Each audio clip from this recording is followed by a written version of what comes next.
Good evening and welcome. Tonight we will be going over the history and geography of the Brussels capital region in Belgium. The title of this video, though, is just going to say Brussels.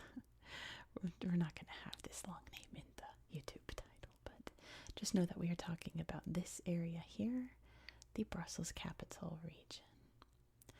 This is, as the name implies, the capital of Belgium. And since it's just mainly a city center, there's not really much geography to speak of, to really point out, other than there are some forested areas, mostly down here, that we'll talk about in a second. The Seine River, if you're French, flows through the city here. And probably on the international scene, more important in Brussels than anything is that it is where the headquarters of the EU is located, the headquarters of the European Union, and the headquarters of NATO, the North Atlantic Treaty Organization. Very important places there in Brussels. It's kind of called the capital of the EU, even though there are EU buildings in other places like Luxembourg. We've looked at that before on my channel. We talked about Luxembourg, but this is really where everything happens here in Brussels. Now, there are, of course, UNESCO sites here in Brussels. Let me grab my tablet. I forgot to set it up. It's like behind me. One second. Let me reach behind me and get the tablet. Okay. Success. Let's see. I forgot to set this up beforehand. You know how normally I just slide it over. Here we go. Actually, I'm going to put it this way because I'm zoomed in here on my phone. It's easier to read it this way, I think. The first UNESCO site to read about is La Grande Place in Brussels.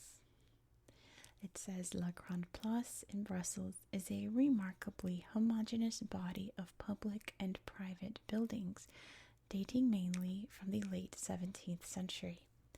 The architecture provides a vivid illustration of the level of social and cultural life of the period in this important political and commercial center.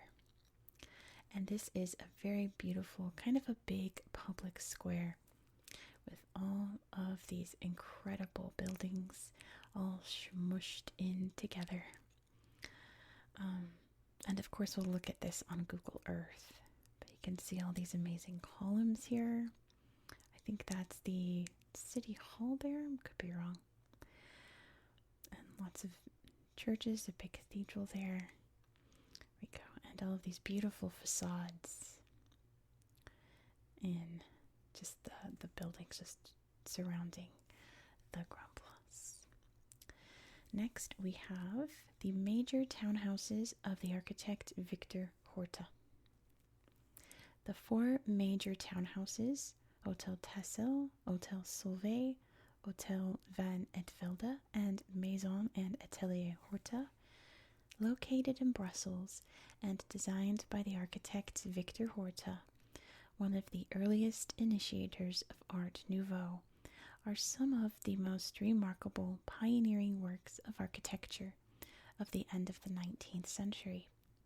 The stylistic revolution represented by these works is characterized by their open plan, the diffusion of light, and the brilliant joining of the curved lines of decoration with the structure of the building.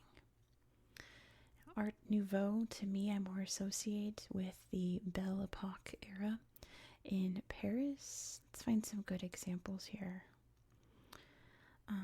Here we go, like this door here. All of these beautiful little curvy lines all throughout. And the shape here, the wood paneling in the doors, that's a very good example. Here's another beautiful door with all these wispy, curvy lines all throughout, inspired by plant stems instead of the leaves or flowers. Beautifully shaped windows. Look at this staircase. All the wrought iron there, all curvy, twirly. I didn't look up these actual buildings, but I did find the Victor Horta Museum that we'll look at on Google Earth that shows more of these really beautiful designs. Here's some good ones too. Just these curves, these, I don't know how else to describe it. You can see down here too, and on the walls there, the windows, just very flowing, isn't it? Almost like jungle vines. Even the walls are curved. It's all very beautiful. Art Nouveau style is gorgeous. You think like kind of like a 1910s into the 1920s style. Next we have the Stoclet house, or maybe it's Stoclet if it's French. When banker and art collector Adolphe Stoclet or Stoclet commissioned this house from one of the leading architects of the Vienna secession movement, Joseph Hoffmann, in 1905, he imposed neither aesthetic nor financial restrictions on the project. The house and garden were completed in 1911, and their austere geometry marked a turning point in Art Nouveau, foreshadowing Art Deco and the modern movement in architecture. Stoclet House is one of the most accomplished and homogeneous buildings of the Vienna secession, and features works by Koloman Moser and Gustav Klimt, embodying the aspiration of creating a total work of art. And there it is in German, the German word for total work of art, bearing testimony to artistic renewal in European architecture. The house retains a high level of integrity, both externally, so we can see, there you go, both externally and internally, as it retains most of its original fixtures and furnishings. So let's take a look. This is a really great example of Art Deco style. If Art Nouveau reminds me of like Paris, like Belle Epoque Paris, Art Deco reminds me of New York City in the 1930s. This kind of like stacked features rising up.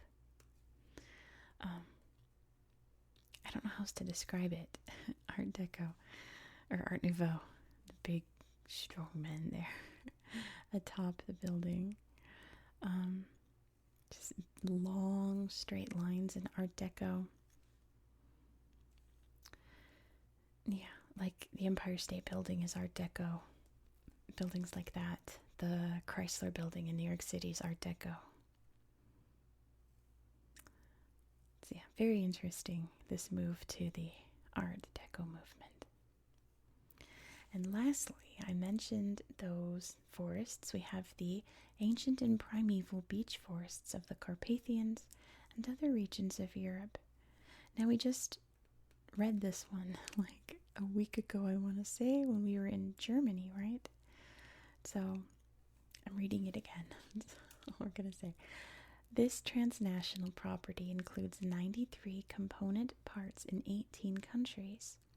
Since the end of the last ice age, European beech spread from a few isolated refuge areas in the Alps, Carpathians, Dinarides, Mediterranean, and Pyrenees over a short period of a few thousand years, in a process that is still ongoing. The successful expansion across a whole continent is related to the tree's adaptability and tolerance of different climatic, geographical, and physical conditions. Yeah, let's look at the beech trees again. All the cool mushrooms there. So I talked about before how you really identify a beech forest, in that typically beech trees have this white bark, and they're very skinny trees, and they're always like very close together. That's how you can tell it's a good beech forest. Look how pretty. That's in, gosh, Hungary, Romania, Poland. I can't remember where these trees are. Those are famous trees, though. There's this beautiful virgin forest. Obviously, this isn't in Brussels, but this style of forest you can find in the south of the capital region, all preserved and beautiful. And of course, we will take a look at that on Google Earth. Look at this. Ooh. Yeah, and I don't think there's anything like that in Brussels. But there are some beautiful landscapes there. All right. Put that carefully back behind me, and let's talk about the history of Brussels. There are, of course, people living here for a very, very long time. There's old evidence of things like dolmens and stoneworks like that. Actually, France, was it the beech forest we read in France? We talked about the dolmens in France, in Brittany, not long ago. Anyway, getting all these European places mixed up. But eventually the Romans would come through and claim this area for the eventually known as the Western Roman Empire.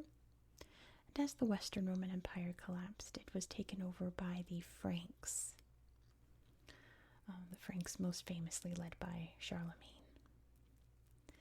It's rumored that Brussels was first founded in the year 580, but it was officially founded for realsies in the year 979. And it was part of a region known as Brabant. And Brabant still exists throughout Flanders and Wallonia here, but that's another story for another day. Now, what made Brussels really famous, what really put it on the map, was its cloth industry. At this time period, it would be probably just basic clothes, but it would eventually branch out throughout history to include tapestries. Apparently, the very, very best tapestries came from Brussels. All of the big, fancy castles, royal families had to have Brussels tapestries. And then later it would be lace, which you can still find a lot of beautiful Brussels lace in tourist shops throughout the town. My cat is coming over, but he didn't pass by the camera. Okay, here's his tail. He's here to see what I'm doing. Talking about Brussels. Now, as we get into the meat and potatoes of the history of Brussels, I have to say that we're not going into a full, up-close deep dive of the history of Brussels. Come here, kitty. Say hi. That's Jet Jaguar. It's very complex and very detailed. And I don't want this to be a 2-hour video talking about all the different Habsburgs intricacies and things like that. So this is just a glossed over, very basic history of Brussels. So if you feel like I've left out something like significant, you can drop the facts down below in the comments. I always love to read when people go more into detail about the history of a place. Just adds more to my video. So I'd appreciate that if you feel the need to do so. So in a nutshell, the Frankish Empire would eventually turn into the Holy Roman Empire. And eventually the Holy Roman Empire was ruled over by the Habsburg royal family. Due to various marriages throughout the royal families of Europe, the Habsburgs' center of power turned from Central Europe, Germany, Austria, so on and so forth, to Spain. And for a while, this area was ruled by Spain. It was the Spanish Habsburgs. During this time, Brussels was destroyed by the French during the 9 Years' War. In the year 1695, the whole Grand Place we talked about, destroyed. It's all been rebuilt since then. All built back up, so don't worry about that. Eventually, after the War of the Spanish Succession, the Habsburgs would shift back to Austria, and this area was ruled over as the Austrian Netherlands, because this time it included the Netherlands. Just, can you see the Netherlands? The Netherlands are up here. There is a brief moment, though, when the French invaded, mainly led by Napoleon. Once he was defeated in 1815, the French were booted out. And not long after that, the Netherlands gained their independence, and they became the Kingdom of the Netherlands. Revolution sparked up here in Brussels in 1830 as the Flemish and Walloons fought for independence from the Dutch, and they won it, and they created their new country, Belgium. Just in case you did not know, Flanders is up here, Wallonia is down here. People in Flanders speak Flemish, which is pretty much Dutch. It's its own form of Dutch. In Wallonia, they speak French. So, just these two cultures living close together. Brussels right in the middle. We'll talk about more of that in a second. But first, we have to talk about Germany, because the Germans occupied Brussels twice in the 20th century. During World War I between 1914 and 1918, and during World War II between 1940 and 1944. And then became part of Belgium again after both of those times. Now this is when the Brussels we know today really started to form. This is when we got more industry here in Brussels, more modernization. We've got the EU forming, we've got NATO forming, both after World War II. And eventually this capital region here was established in 1989. And that was after a new constitution here in Belgium because of the tension between the Flemish and the Walloons, the Flemish-speaking peoples and the French-speaking peoples. Hello, cat. Just trying to, make sure that one group of people isn't stepping over on the other, because it seems like in like the 1970s, 1980s, the people of Flanders felt they were being overshadowed by the French. My cat's crying. I don't know. He probably just wants pets. I'm sorry. He can have pets in a minute. He'll probably start causing chaos. Yep, that's the sound of him causing chaos. To give my attention, but kitty cat, we're almost done talking about the history of Brussels. So it was during that constitution change that Flanders was firmly established, Wallonia was firmly established, and the capital region was firmly established. Today, most people in Brussels speak French. It's kind of the lingua franca that's spoken there, but you can find lots of Flemish speakers, people speaking Flemish there as well, but it's mostly French, and because of the large international scene, you can find English as well. Including one of my good friends from back home in California, works in Brussels. She works at NATO. I won't say names or what she does there just for privacy, but manstick myself. Hi. Love you very much. Shout out to you, my dear friend. She's had a baby last year, and he's so cute. Oh my gosh. So cute. There is one more very sad chapter to Brussels' history, and that occurred on March 22nd, 2016. Hello, kitty. On that day, there was an attack on the city by, a group of people. If I say the organization, YouTube may not like that. If I say what they do, YouTube may not like that. Plus, it's not very relaxing. This is ASMR. So, I always say they are people who blow things up on purpose. Let's take it that way. My poor cat is a menace. I'm so sorry. Yeah. Oh, he's crying. Blowing things up on purpose. There was an attack on the airport here and on one of the metro stations, and many people lost their lives during that very dark day in Belgium's history. But that, in a nutshell, is the history of Brussels.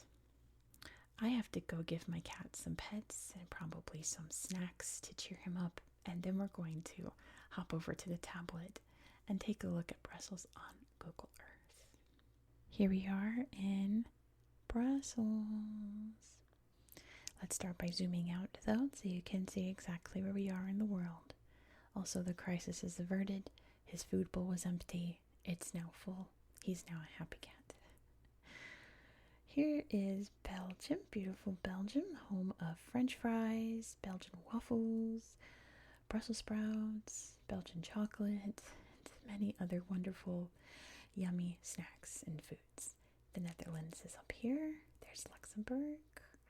There's France down here. The UK over here. Germany's just over here.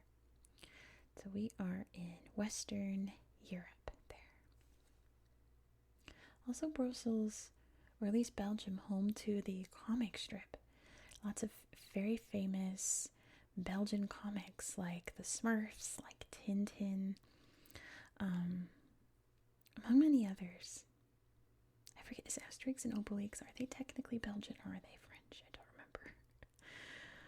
They're French-speaking comic though. Alright, first of all, before I forget, let's look at the Horta Museum. There's lots of things we need to look at, but I feel like that's what I'm going to forget. So here's a great example of all of those beautiful swooping Belle Epoque Art Nouveau curves here in the railings here as well, the beautiful stairs. The exterior too, all very curved and whimsical. There's that picture we saw, UNESCO, beautiful doors. Yeah, all of these just gorgeous curves, very Art Nouveau. Very much makes me feel like I'm in Paris. Gorgeous, gorgeous, gorgeous, isn't it? Look at that. So stunning. Big lounge couch there. Beautiful plants, of course, is the inspiration for all of this gorgeous architecture. So yeah, this is what we're talking about when we talk about, there's many people to talk about in a second. When we talk about the Horta architecture style. Alright, let's head into it. We'll start over here at the Mont des Arts, which is the kind of museum corner here. This right here is the palace of the royal family, which they've decided to blur out on Google Earth. This happened to us in France when we were over in Brest. How someone commented that a lot of the city was blurred out because it's where the French Navy is stationed. This is going to come back to bite us next week in a tablet video next week where pretty much the entire region we're talking about is blurred like this. It's very unfortunate. But we'll look at this in a second. Let's look at the Mont des Arts. There's this gorgeous garden area among all of these mostly art museums. Oh, and some street art as well. All these different installations. It's all very beautiful. Just my kind of corner of a city. I would like to hang out here. Wow, pretty, pretty, pretty. Cool wolf. Oh, look at this. All the bicycles. Yeah, let's look at the palace real quick. Because the Belgian royal family's been around since 1830, since their independence, with King Leopold I, who was Queen Victoria's uncle on her mom's side. So it all looks very Buckingham Palace coded, doesn't it? It looks very much like a very fancy British palace from the Victorian era. Big old staircase there. Oh, very pretty. Beautiful paintings up in the ceilings. The chandeliers are massive. Big old dining table. And of course, the beautiful park area as well. Look at that chandelier. Massive.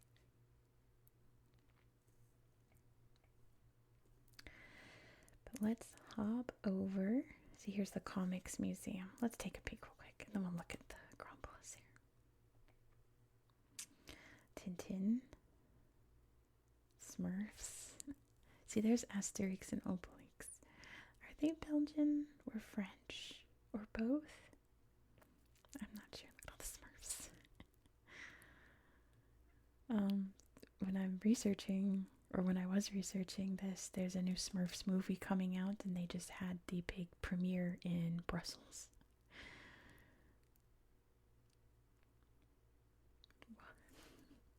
Silly.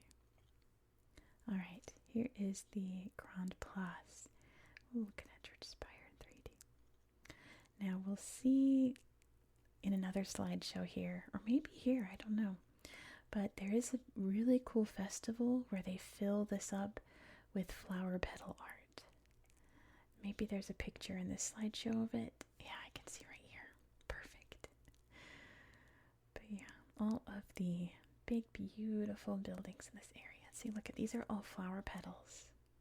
Isn't that incredible? Look at all that. Oh, this is a great photo of just the incredible building facades here in this big central square. There's a nativity too for Christmas and the Christmas tree. All of the iconic sites here. Look at this. Wow. And all lit up at night. So gorgeous. But yeah, here's the City Museum. We'll take a look at that. I want to see like the actual stuff inside. We just saw the building. Beautiful paintings and things. Wow, wow, wow. Definitely meant for a church there. So here's the old building. I didn't mention in history, but it was a walled city for a very long time. It was King Leopold I that tore down the wall so that it could be a bit more modern. There's the city on fire. Some more little figurines, definitely from a church there. You know, I just flash past this. I can hear these stairs squeaking. I don't have to walk up them to know they're going, you know. Really incredible pieces here in the museum. Alright, and while we're over here, we have to go find the most famous resident of Brussels, and that is Mannequin Piss, who you saw in the intro. It is this little boy who is peeing here. He's dressed up. They dress him up every once in a while. And this is the sight to see. This little guy. There he is, his street art. There's Tintin street art as well.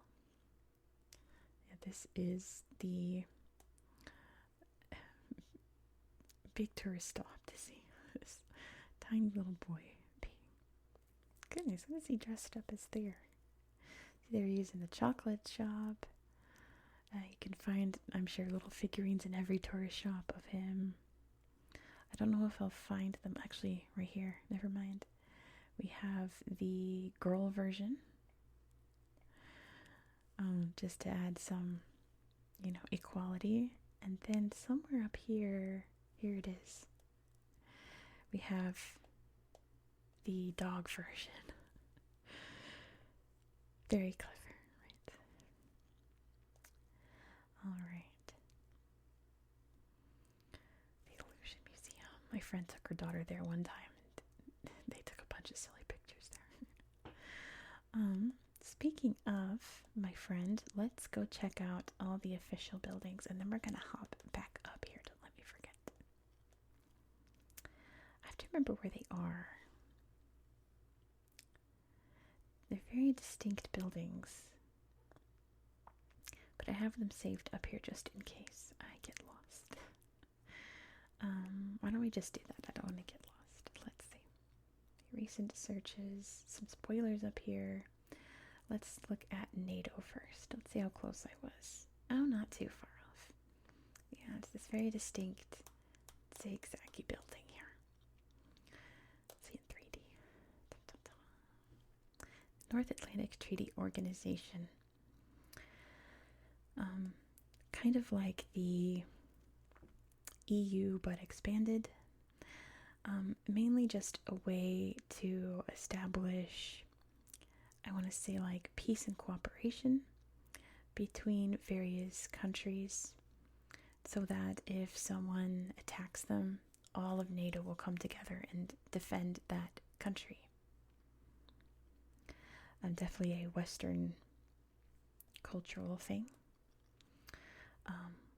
One of the reasons that there's a conflict in Ukraine, which we're actually going to talk about in tomorrow's video, because tomorrow we're going to Russia. So put a pin in that. We'll talk more about that tomorrow. Then the EU building, which I think is a more interesting building. Sorry, NATO. NATO. European Parliament. It's this huge complex here. Look at it in 3D. It looks pretty cool from above, but look at this. It's massive. It looks like a hotel. Like a fancy hotel, you know, like in Vegas or something. It's gigantic. It's so big. I guess we could look at the photos. So here's where all the magic happens in the EU. The main headquarters here. Here's the flag of the EU. Outside NATO, they have, I should have shown you the NATO slideshow. I don't know why I didn't. There's all the countries of the EU. But outside NATO, they have all of the countries of NATO flying their flags. My friend was there when they raised Sweden's flag, when it joined NATO. Use your vote. Or others will decide for you. Good point. Always important to cast your vote in any election. We do live, or most of us live in a democracy. Most of us are fortunate to live in a democracy where we can cast our votes, right? What are we looking at up here? Let's reorient ourselves. Hold on. There we go. Up here in the north is this really neat public park, where there are a lot of cool leftovers from a World's Fair, essentially. The most famous being the Atomium, which this is actually a museum / art display that you can go into. These are all escalators going into these huge atom balls. It looks very small from far away, but it's very big. Here's the view from inside one of them. All the different little passageways you can climb around. We're going to look at this in a second. But yeah, that's what it's like inside. It's very big. And the recent news as of this morning, I checked the news in Brussels just to see anything interesting. They had closed the Atomium because it's so hot that it's like overheating inside. My friend was saying that it's like 111 degrees Fahrenheit right now, and all of the metros were closed, and she had to like find alternate ways basically to get home because she doesn't live in Brussels proper. Sounds very chaotic. So what were we looking at before? Mini Europe. Look at it's the Grand Place we just looked at. I think that's Sacré-Cœur in France, in Paris, right? Of course, that's the Eiffel Tower, and all of these different little, very recognizable European sites. They even have a little Berlin Wall, and there's little cranes that topple. It's so cute. It's all very tiny. I love mini Europe. I'd definitely be here exploring mini Europe. Look at it, so cute. It reminds me of, there's this ride in Disneyland that like nobody rides because it's like from like original OG Disneyland, called like the Storybook Boats or something. And you're on a boat and just you see little mini versions of like Disney stories. And it's so cute. I love that ride. This reminds me of that.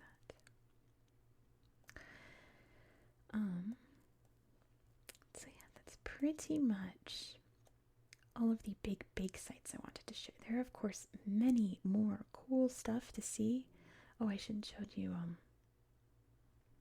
this really amazing church. There's some really great cathedrals and things, but I like this one. It kind of has that Art Deco style to it. It reminds me of Battersea Station in London. And it's all like, you know, a cathedral, but very modern, you know? Very cool. Very Art Deco style. So yeah, there's lots of other little things like that that I would normally show you, but I feel like you should come and check out Brussels for yourself. There's so many other things to see. But we're going to close out in the woods, down here in the forest that we read about. There's, of course, lots of different really pretty slideshows. We'll take a look at a couple of them. But we're going to close out the video here. So thank you so much for watching, Peach Trees. Thank you so much for watching. If you enjoyed this style of content, please consider subscribing. This is an ongoing series on my channel. We're going to every place in the world in alphabetical order. Like I said, next week we're hopping over to Russia, which I actually found some really interesting history facts about this place in Russia.